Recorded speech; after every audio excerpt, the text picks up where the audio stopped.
The Assembly will hear an address by His Excellency Muhammad Buhari, President of the Federal Republic of Nigeria. I request protocol to escort His Excellency.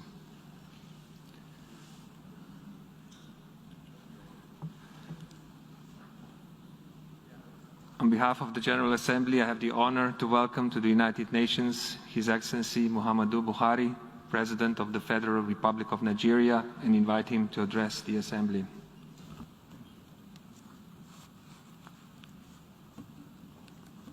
Mr. President, Heads of State and Government, Mr. Secretary General, distinguished delegates, ladies and gentlemen.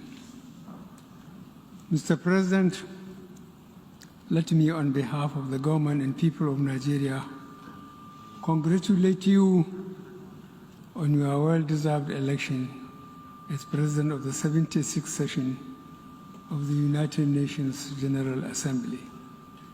I would like to assure you of the full support and cooperation of the Nigerian delegation throughout your tenure. I would like to commend your predecessor, His Excellency Mr. Volkan Bashir, for the many remarkable achievements recorded during his tenure despite the challenges posed by the COVID-19 pandemic.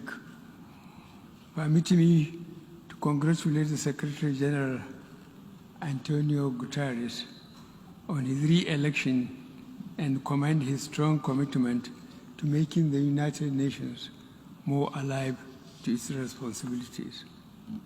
I also want to express my gratitude to him for reappointing Ms. Amina Mohammed as the Deputy Secretary General to assist him in discharging his responsibilities.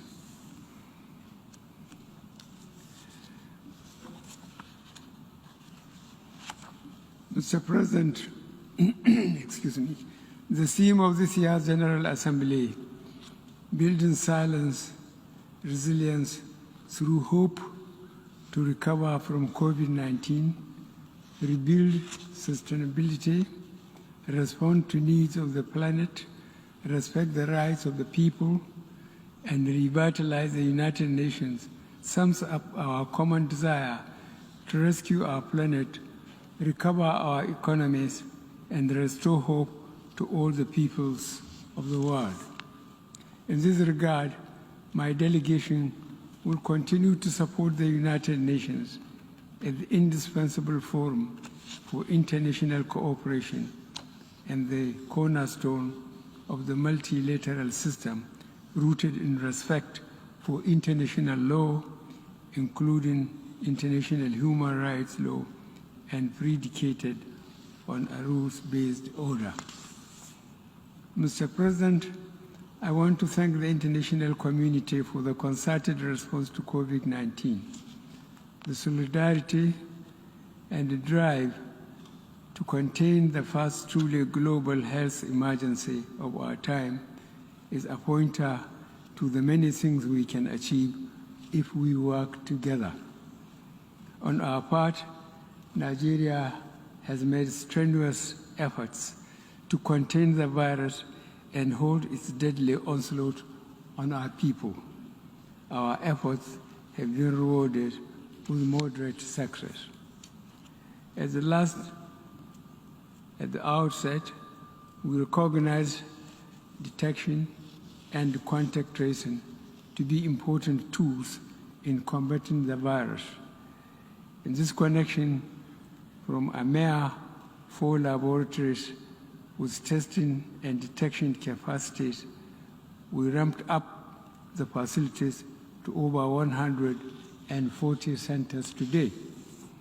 Similarly, we built isolation centers and emergency hospitals wards in record time all over the country. We carry out genomic sequencing in designated laboratories across the country with a view to detecting variants in circulation.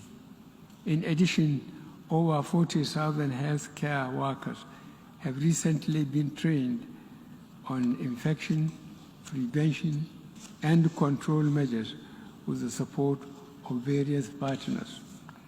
Nigeria remains grateful for the assistance received from our partners and friends all over the world.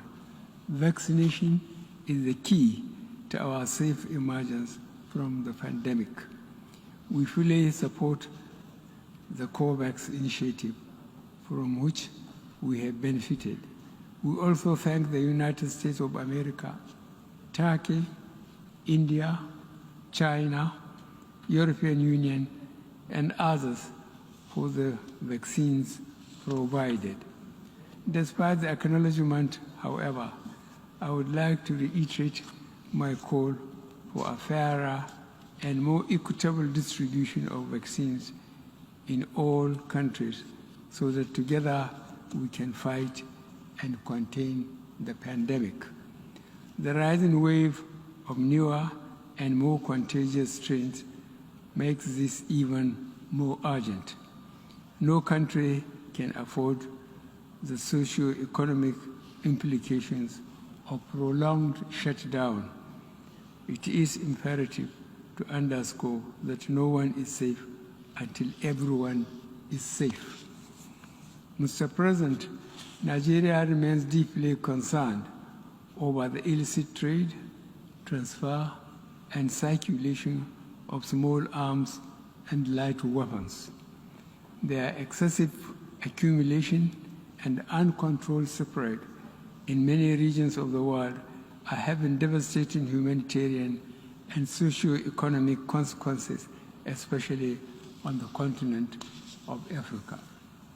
It is on this note that my delegation calls for the worldwide application of the Arms Trade Treaty to codify accountability in conventional arms trade, which is critical to the security of nations. This is in recognition of the need for a broad-based global partnership in the ongoing battle against transborder crimes, including terrorism and piracy.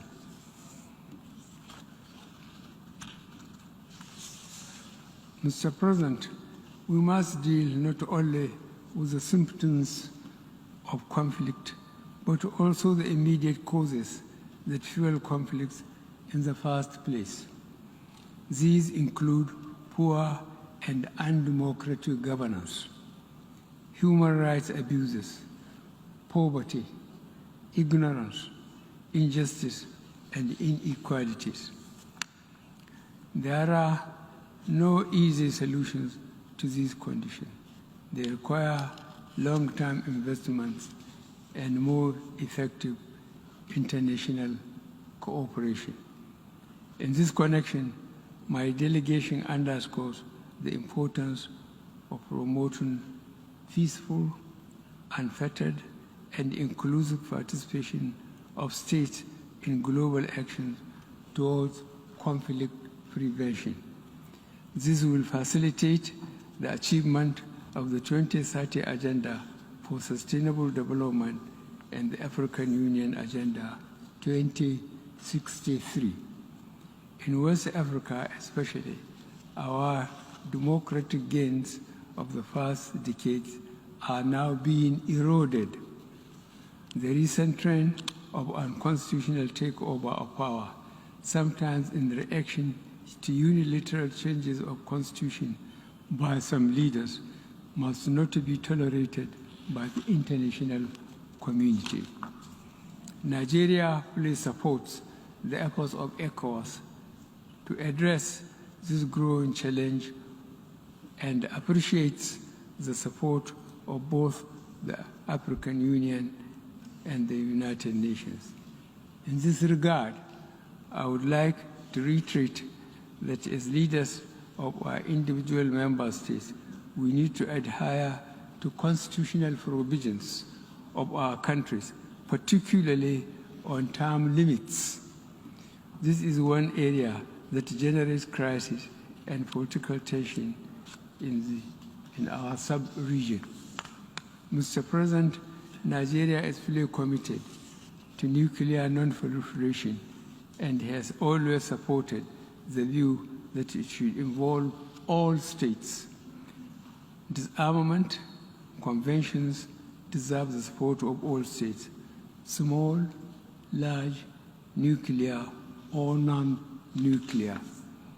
Nuclear weapons remain the ultimate agents of mass destruction, and their total elimination should be the final objective of all disarmament processes within the broad spectrum of goals being pursued by the United Nations.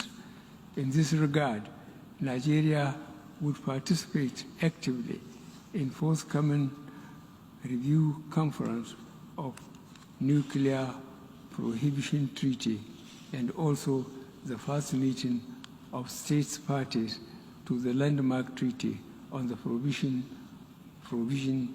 of nuclear weapons, scheduled to take place within the first quarter of 2022.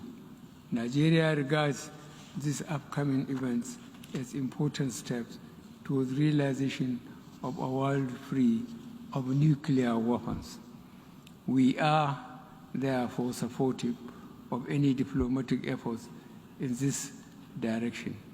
We hope that the upcoming Nuclear Prohibition Treaty Review Conference would lead to a successful outcome that would facilitate the nuclearization of the world. We will do our part to ensure such an outcome. Mr. President, terrorism continues to dominate security discourse worldwide. In Nigeria, Boko Haram, terrorist group, though fragmented by internal strife and weakened by our defense forces, is still active and preying on soft targets. Nigeria will continue to work closely with United Nations counter-terrorism bodies and entities with a view to bringing this scourge to an end. Nigeria has spared no effort in addressing the challenges of terrorism posed by the activities of Boko Haram in northeast Nigeria, the Lake Chad region, as well as banditry in the northwest and north central. Mr. President, the impact of climate change is already with us in Nigeria, manifesting in various ways: conflict trigger, food insecurity, drying up of lakes, loss of livelihood, and youth migration, among others. The trend is the same in many other countries that are threatened by forest fires, rising seas, drought, and desertification. As leaders, we must create inclusive and gender-sensitive policies that address all issues connected to climate action for mitigation and resilience. This is why we are working on a transition to low-carbon economy consistent with achieving the Paris Climate Agreement on the Sustainable Development Goals. Mr. President, combating illicit financial flows and ensuring the recovery and return of illicitly acquired assets have the potential to provide resources in the immediate term for financing development in the area of COVID-19 pandemic and beyond. It drives national governments of resources needed to provide adequate and meaningful sources of livelihood for their citizens. The latter gives rise to more irregular migration patterns and unwholesome consequences for interstate and human relations. Mr. President, the issue of debt, we have seen that developing countries have been faced with unsustainable debt burdens even before the pandemic. The COVID-19 pandemic has increased the risk of a new wave of deepening debt where vital public financial resources are allocated to external debt servicing and payments at the expense of domestic health and financing for critical development needs. Therefore, there is an urgent need to consider expansion and extension of debt service suspension initiative to include all least developed countries and small island developing states facing fiscal and liquidity challenges. Mr. President, Nigeria reaffirms that international trade is an engine for development and sustained economic growth, as well as global eradication of poverty. We therefore call for the reform agenda that will engender better recovery from this crisis, build resilience to future shocks, and pursue transformative development strategies that can deliver the 2030 Sustainable Development Goals. Mr. President, the global food system has in recent times been impacted by several factors, such as population growth, availability and accessibility of arable land and water resources, climate change, and loss of biodiversity. Climate change and unpredictable shocks, such as the current global pandemic, further exacerbate vulnerabilities in the global food system, requiring the United Nations urgent attention. Mr. President, Nigeria has been steadfast in safeguarding human rights, including the advancement of women, the protection of children, the protection of the rights of people living with disabilities, the treatment of migrants, refugees, returnees, and displaced persons, as well as the promotion of fundamental freedoms through all legitimate means. In this regard, my delegation recommends the positive example of leaders like Prime Minister Jacinda Ardern of New Zealand. The recent rise in hate-related crimes globally underscores the urgent need to continue our engagement about racism, racial discrimination, xenophobia, and other related intolerance. It is sad to know that the issue of racism remains alive globally. We are beginning to forget our affirmation of the inherent dignity and the equal and inalienable rights of every individual as enshrined in the United Nations Charter. No society can claim to be free or just if it is deprived of any one of these rights. Today, racism drives hate crimes and institutional discrimination. In all this, Africans and people of African descent are among the major victims.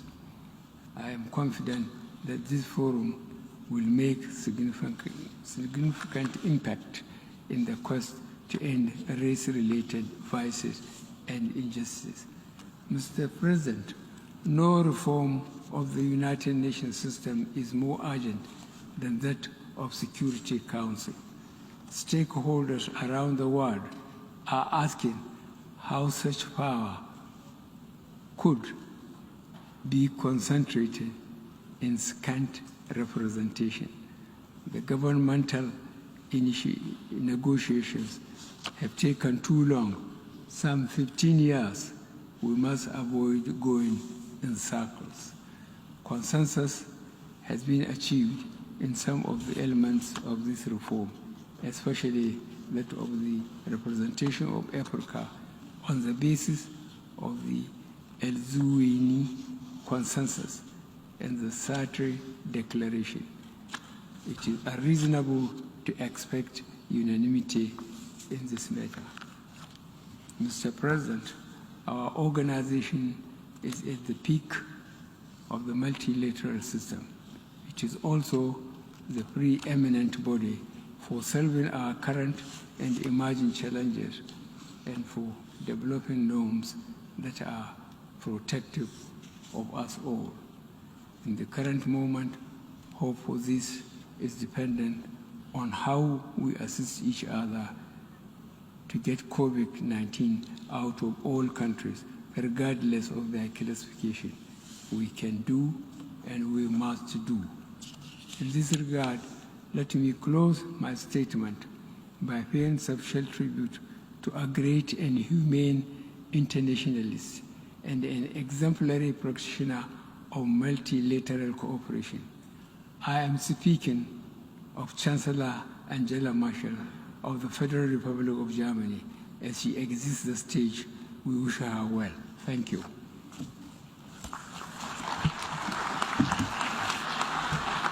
On behalf of the General Assembly, I wish to thank the President of the Federal Republic of Nigeria for the statement just made, and I request the protocol to escort His Excellency.